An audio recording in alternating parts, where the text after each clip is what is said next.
ಅದು ನನ್ ಕರ್ಮ ಅಲ್ವಾ ಮಗಳೇ? ಯಾವ್ದೋ ಜನ್ಮದಲ್ಲಿ ಅದೆಲ್ಲ ನಾನ್ ಮಾಡಿದ ಪಾಪ ಈಗ ನನ್ನನ್ ಸುತ್ಕೊಂಡಿದೆ. ಆ ಕರ್ಮಗಳನ್ನೆಲ್ಲ ಈ ಜನ್ಮದಲ್ಲಿ ಕಳೀತಾ ಇದ್ದೀನಿ. ಅದಕ್ಕೇನೆ ನಾನು ಇಂಥ ಪರಿಸ್ಥಿತಿಗೆ ಬಂದಿರೋದು, ಇಂಥ ಕಷ್ಟಗಳನ್ನೆಲ್ಲ ಅನುಭವಿಸ್ತಾ ಇರೋದು. ನನ್ ಕರ್ಮ ಇಳಿಯೋದಕ್ಕೆ ಅವರುಗಳೆಲ್ಲ ನನಗೆ ಸಹಾಯ ಮಾಡ್ತಿದ್ದಾರೆ. ಅವ್ರಿಗೆ ನೀನ್ ತೊಂದ್ರೆ ಕೊಟ್ರೆ ನನ್ ಪಾಪ ವಿಮೋಚನೆ ಆಗೋದೇ ಇಲ್ಲ ಕಂದ. ಎಲ್ಲ ಘಟನೆಗಳಿಗೂ ಒಂದಲ್ಲ ಒಂದ್ ಕಾರಣ ಇದ್ದೇ ಇರುತ್ತೆ. ನಾನು 1000 ಕೋಟಿ ಆಸ್ತಿಗೆ ಒಡತಿ, ಅದಕ್ಕೂ ಒಂದ್ ಕಾರಣ ಇದೆ. ಈಗ ಎಲ್ಲಾನು ಕಳ್ಕೊಂಡು ಬೀದಿಗೆ ಬಿದ್ದಿದ್ದೀನಿ.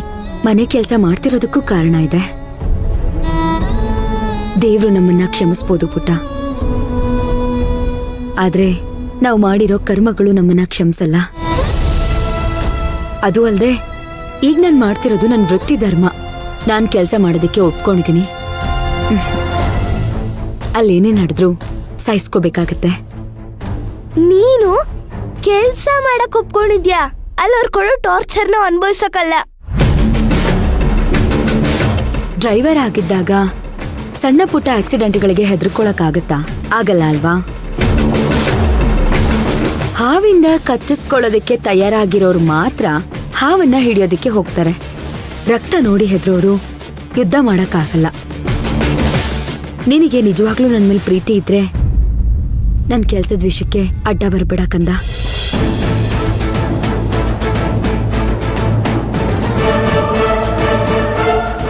ಒಳ್ಳೇದಕ್ಕೆ ಕೆಟ್ಟದಕ್ಕೆ ಎಲ್ಲದಕ್ಕೂ ಒಂದ್ ಸಮಯ ಅಂತ ಇರುತ್ತೆ.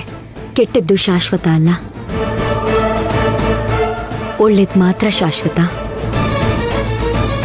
ಆ ಸಮಯ ಮುಗ್ದೋಗೋವರೆಗೂ ಅದನ್ನ ಅನುಭವಿಸ್ಬೇಕು. ಈಗ ಅವರು ಕೊಡೋ ಟಾರ್ಚರ್ನ ಅನುಭವಿಸೋದಕ್ಕೆ ರೆಡಿ ಇಲ್ಲ ಅಂತಂದ್ರೆ ನನ್ ಕರ್ಮ ಕಳಿಯಲ್ಲ.